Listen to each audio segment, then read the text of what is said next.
नमस्कार, आप देख रहे हैं अपना बिहार। मैं हूं शुभे मिश्रा, आपके साथ बुलेटिन की शुरुआत करते हैं और पहली खबर आपको कल के बजट से जुड़ी हुई बताएंगे। केंद्रीय वित्त मंत्री निर्मला सीतारामन ने कल देश का बजट पेश किया और पूरे बजट भाषण में वित्त मंत्री ने 9 बार बिहार का जिक्र किया है और बिहार के लिए केंद्र का जैसे खजाना ही खोल दिया। बिहार को एक साथ कई बड़ी सौगात दी गई है, जिससे चुनावी साल में बिहार बम बम है। लेकिन बिहार को इतना कुछ मिलना विपक्ष को रास क्यों नहीं आ रहा है? कांग्रेस आरजेडी बिहार के कई घोषणाएं जो की गई केंद्र सरकार की तरफ से, उन पर वो सवाल खड़े कर रहे हैं।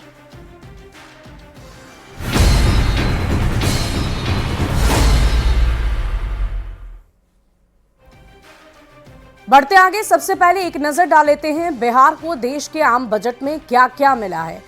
बिहार में किसानों से लेकर छात्रों तक का पूरा ख्याल रखा गया है। युवाओं से लेकर सुकून भरे सफर का भी पूरा इंतजाम किया गया है। बजट में कैसे बिहार बम बम है, आपको बताते हैं। सबसे पहले आईआईटी पटना में सीटों का विस्तार किया जाएगा। पटना एयरपोर्ट के विस्तार की बात सामने आई है। बिहार में ग्रीन फील्ड एयरपोर्ट बनाए जाने की बात कही गई है। बिहार के मखाना किसानों को प्रोत्साहन देने की बात कही गई और बिहार में मखाना बोर्ड का गठन किया जाएगा, ऐसा भी कहा गया है। मिथिलांचल रीजन के लिए सिंचाई स्कीम का ऐलान किया गया। कोसी कनाल से 50,000 हेक्टेयर की सिंचाई होगी। वहीं वेस्टर्न कोसी कनाल प्रोजेक्ट को वित्तीय मदद दी जाएगी। बिहार को 8 वंदे भारत एक्सप्रेस भी मिलेगी और पटना को 2 अमृत भारत एक्सप्रेस मिलेगी। बिहार को 400 नई इलेक्ट्रिक बस मिलेगी। पटना से 150 इलेक्ट्रिक बस का परिचालन शुरू किया जाएगा। बढ़ते आगे, तो बिहार के लिए केंद्रीय बजट में किए गए ऐलान से लोगों में बहुत खुशी है। सत्ता पक्ष भी इस बजट से बेहद खुश नजर आ रहा है। नेता बजट पर सवाल भी उठा रहे हैं विपक्ष की। कांग्रेस नेता इसे बिहार का चुनावी बजट मान रहे हैं और आरजेडी ग्रामीण विरोधी बजट बताते हुए इसे थक नहीं रहा, जिस पर जेडीयू और बीजेपी के नेताओं ने सधे अंदाज में पलटवार कर दिया है। With keeping Delhi in mind, they have made this big announcement. And keeping Bihar elections in mind, they have made some announcements regarding Bihar. Bihar भी इस राज्य का, इस देश का हिस्सा है ना, तो बिहार इस देश का हिस्सा है। तो बिहार को इस देश का हिस्सा है, तो बिहार को अगर मिला तो इसमें क्या चिल्पा मचाने के लिए? बिहार में किसानों को अगर लाभ होगा, बिहार के नौजवानों को अगर लाभ होगा, तो इसमें इनको अगर आपत्ति है तो ये कहें कि हमको भारी आपत्ति है। बिहार के किसानों को क्यों लाभ दिया जा रहा है, बिहार के नौजवानों को क्यों लाभ दिया जा रहा है, ये बोले। ये बजट मेरा मानना है गांव, ग्रामीण और गरीब विरोधी बजट भारत सरकार ने पेश किया है और बिहार को कोई लाभ जो है नहीं मिल रहा है। बिहार में जिस तरह का बजट केंद्रीय बजट के तौर पर दिया गया, यह ऐतिहासिक है। बिहार के लोगों को जिस तरह की सुविधा पहुंचनी चाहिए, उसको देश के यशस्वी प्रधानमंत्री जी पहुंचाने का काम कर रहे हैं। और इधर सीएम नीतीश कुमार ने भी बजट की तारीफ की है। उन्होंने सोशल मीडिया प्लेटफॉर्म एक्स पर पोस्ट कर ये लिखा है कि केंद्रीय बजट सकारात्मक और स्वागत योग्य है और बजट के जरिए केंद्र की ओर से देश के विकास की गति को और बढ़ाने के लिए कई कदम उठाए गए हैं। बजट में बिहार के लिए जो घोषणाएं की गई है, उनसे बिहार के विकास को और गति मिलेगी। राज्य एक मखाना बोर्ड की स्थापना से मखाना किसानों को लाभ मिलेगा। ग्रीनफील्ड हवाई अड्डों से अंतर्राष्ट्रीय उड़ानों की संख्या बढ़ेगी, जिससे लोगों को इसका सीधा फायदा मिलेगा। आर्थिक विकास होगा। मिथिलांचल में पश्चिमी कोसी कैनाल परियोजना के लिए आर्थिक मदद मिलने से यहां के किसानों को फायदा होगा। पटना आईआईटी के विस्तार से तकनीकी शिक्षा को बढ़ावा मिलेगा। टैक्स स्लैब में 12 लाख तक छूट से मध्यम वर्ग को राहत मिलेगी।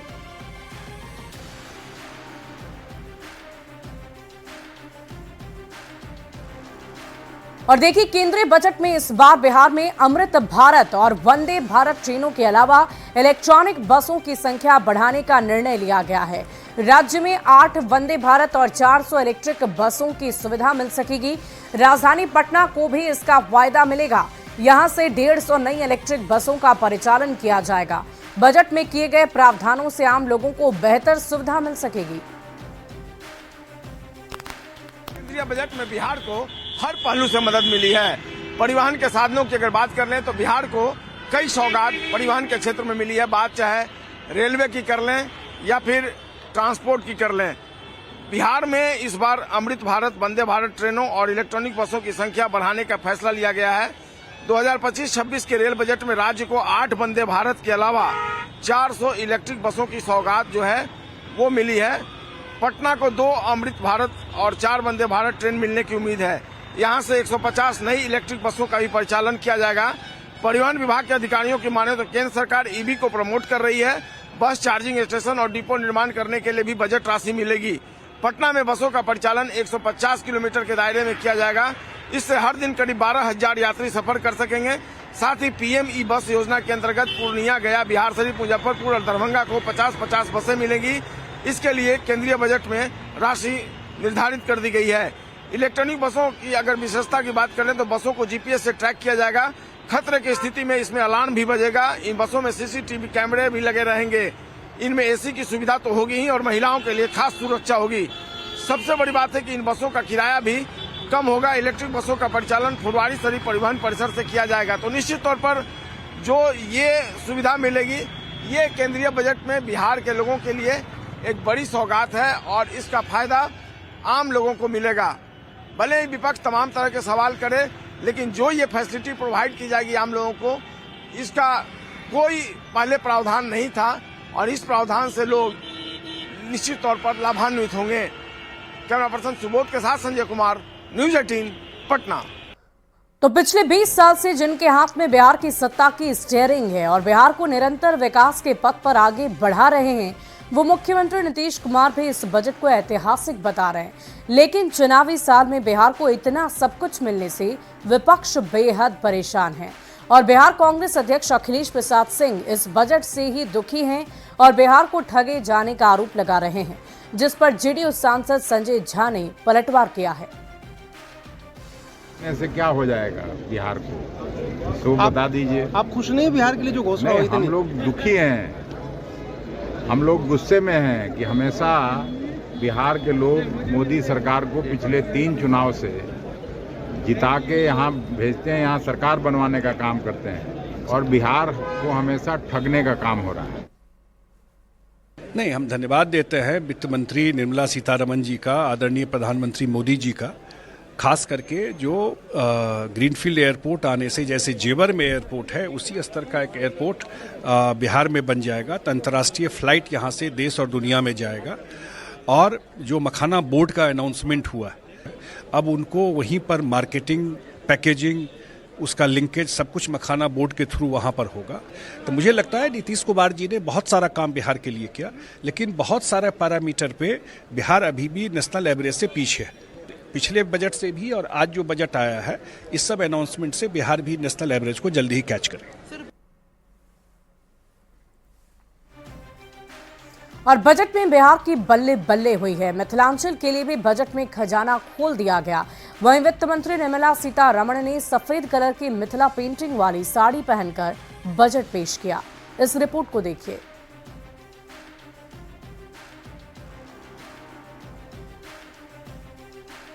मंत्री निर्मला सीतारमण ने लोकसभा में बजट पेश किया। इस दौरान उन्होंने बिहार को लेकर कई बड़े ऐलान किए। बजट में मोदी सरकार मिथिलांचल को लेकर के मेहरबान नजर आई। बजट 2025 में अकेले मिथिलांचल के लिए 2 बड़ी घोषणाएं की गई हैं। इनमें पहली घोषणा मखाना बोर्ड बनाने की। मखाना बोर्ड के बनने से मखाना के उत्पादन और बिक्री में तेजी आएगी। दूसरी घोषणा वेस्टर्न कोसी कैनाल को लेकर के की गई। इससे मिथिलांचल के 2 जिले दरभंगा और मधुबनी को सीधा सीधा फायदा होगा। Makhana board in Bihar. For this, there is a special opportunity for the people of Bihar. A Makhana board will be established in the state to improve production, processing, value addition and marketing of Makhana. The people engaged in these activities will be organized into FPOs. The board will provide hand-holding and training support to Makhana farmers and will also work to ensure they receive the benefits of all relevant government schemes. Budget में मिथिला को मिली सौगात को लेकर JDU के राष्ट्रीय कार्यकारी अध्यक्ष और राज्यसभा सांसद संजय झा ने खुशी जताई। साथ ही वित्त मंत्री और पीएम मोदी का आभार भी जताया। बिहार स्पेसिफिक कुछ बातें उन्होंने कही है, उसके लिए हम लोग प्रधानमंत्री जी और वित्त मंत्री जी को धन्यवाद देते हैं कि बिहार में मखाना बोर्ड बनाना हो, बिहार में पश्चिमी कोसी नहर से सिंचाई योजना देना हो, बिहार में पटना IIT का एक्सपेंशन हो, बिहार में नया ग्रीनफील्ड एयरपोर्ट की बात हो, बिहार में फूड प्रोसेसिंग टेक्नोलॉजी के इंस्टीट्यूट की बात हो, ये सब उन्होंने बिहार के लिए दिया है। मखाना बोर्ड बनाने के ऐलान पर मखाना कारोबारियों ने भी खुशी जाहिर की है। ये मखाना बोर्ड का जो निर्णय है यूनियन कैबिनेट का बनाने का, वो काफी वेलकम स्टेप है। हम लोग इसके लिए पिछले 5 साल से प्रयास कर रहे थे कि भारत सरकार बिहार में एक मखाना बोर्ड का गठन करे, जिससे मखाना में जो प्रोडक्शन इंक्रीज हो, प्रोसेसिंग बढ़े और जो मार्केटिंग वर्ल्ड वाइड है वो बढ़े। बजट की एक खास बात ये भी रही है कि वित्त मंत्री निर्मला सीतारमण मधुबनी पेंटिंग वाली साड़ी पहन करके बजट पेश किया। इस साड़ी को पद्मश्री कलाकार दुलारी देवी ने निर्मला सीतारमण को भेंट किया था। जे हुनका भेंट देल गेलै मिथिला पेंटिंग, मधुबनी पेंटिंग, चित्रकला के स्थान तरफ से, जे ओहि साड़ी में जे छै, जे अपना सबके मिथिला में माछ मखान बहुत फेमस छै।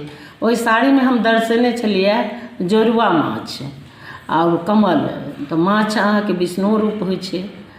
अपना बिहार के लेल, देश के लेल बहुत बड़का चीज छै। आइ हमसब बड़ खुश छी जे हमर सीतारमण जी के विदाई जेना बेटी के दै छै, सीताजी के विदाई भेलै तऽ हुनको विदाई में साड़ी के गेलखिन। 77 मिनट के बजट भाषण में वित्त मंत्री ने 9 बार बिहार का जिक्र किया है। 2014 में जब नीतीश ने बीजेपी का साथ छोड़ दिया, तब भी बीजेपी गठबंधन ने मिथिलांचल की सभी 5 लोकसभा सीटों पर जीत दर्ज कर ली। 2019 और 2024 के लोकसभा चुनाव में भी इस इलाके की सभी सीटों पर बीजेपी गठबंधन ने जीत दर्ज की है।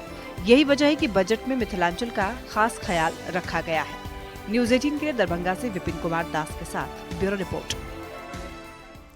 और स्वर्गीय जगदेव प्रसाद की जयंती पर पटना में एक श्रद्धांजलि सभा आयोजित की गई, जिसमें डिप्टी सीएम सम्राट चौधरी सहित कई नेताओं ने उनकी प्रतिमा पर श्रद्धांजलि अर्पित की है।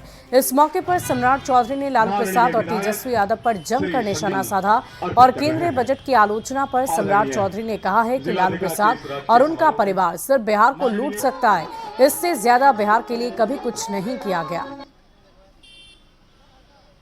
कि लालू जी का परिवार कभी बिहार के लिए तो कुछ किया नहीं। यहाँ पर हम लोग आज आए हैं जगदेव बाबू की जयंती में।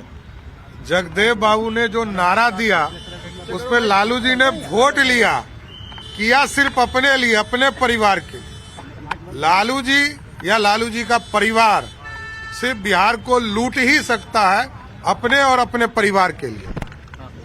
और बिहार के लाखों कर्मचारियों के लिए अब लोन लेना और चुकाना दोनों बेहद आसान हो जाएगा। लोन के लिए अब सरकारी कर्मचारियों को भटकना नहीं पड़ेगा। राज्य सरकार ने जरूरतमंद कर्मचारियों को लोन दिलाने के लिए अब ऑनलाइन सुविधा देने का फैसला ले लिया है। HRMS पोर्टल पर ही सारी चीजें उपलब्ध होंगी। 4 फरवरी से इसकी ट्रेनिंग भी शुरू होने जा रही है। बिहार के लाखों कर्मचारियों के लिए एक महत्वपूर्ण खबर है। अब उन्हें लोन के लिए बेवजह भटकना नहीं पड़ेगा। सरकार ने एक बड़ी पहल शुरू कर दी है और अब जो मैनुअल लोन है उसकी बजाय लोगों को ऑनलाइन पद्धति से होम लोन की सुविधा मिलेगी, कंप्यूटर लोन की सुविधा मिलेगी और कार बाइक लोन की सुविधा मिलेगी। इस सिस्टम में बिहार न्यायिक सेवा के पदाधिकारियों को भी शामिल किया गया है। सरकार ने राज्यकर्मियों को दिए जाने वाले लोन सिस्टम को लागू करने के लिए ह्यूमन रिसोर्स मैनेजमेंट सिस्टम यानी HRMS पोर्टल पर लोन रिकवरी मॉड्यूल विकसित कर लिया है। यह मॉड्यूल 2025-26 से काम करना शुरू भी कर देगा।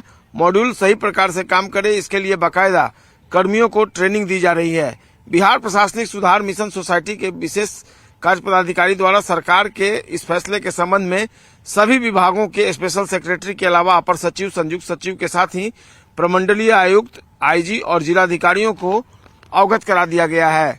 इसमें इस बात की जानकारी दी गई है कि HRMS परियोजना के अंतर्गत ऑनलाइन लोन और रिकवरी का मॉड्यूल विकसित किया गया है। कर्मी अपने कार्यालय के दूसरे कर्मियों के लिए मास्टर ट्रेनर के अलावा सहयोगी का भी काम कर सकेंगे। इसके लिए इनके प्रशिक्षण की व्यवस्था की गई है, जो अगले 2 दिनों में शुरू हो जाएगी। यानी 4 फरवरी से इस ट्रेनिंग की शुरुआत हो जाएगी और 7 फरवरी को तक यह ट्रेनिंग जो है वो चलेगी। निश्चित तौर पर ये जो पहल की गई है, इससे जो बेवजह भटकना पड़ता था कर्मचारियों को, उससे उन्हें राहत मिलेगी और लोन समय पर मिल सकेगा। और लोन की अदायगी में भी जब वो लोन वापस करेंगे उसमें भी उन्हें कोई प्रॉब्लम फेस नहीं करना पड़ेगा और बस जो ऐप होगा उस माध्यम से वो अपना लोन वापस कर सकेंगे। तो एक बड़ी पहल कर्मियों के लिए, राजकर्मियों की सुविधा के लिए सरकार ने की और निश्चित तौर पर इससे लाखों कर्मचारी जो हैं वो लाभान्वित होंगे।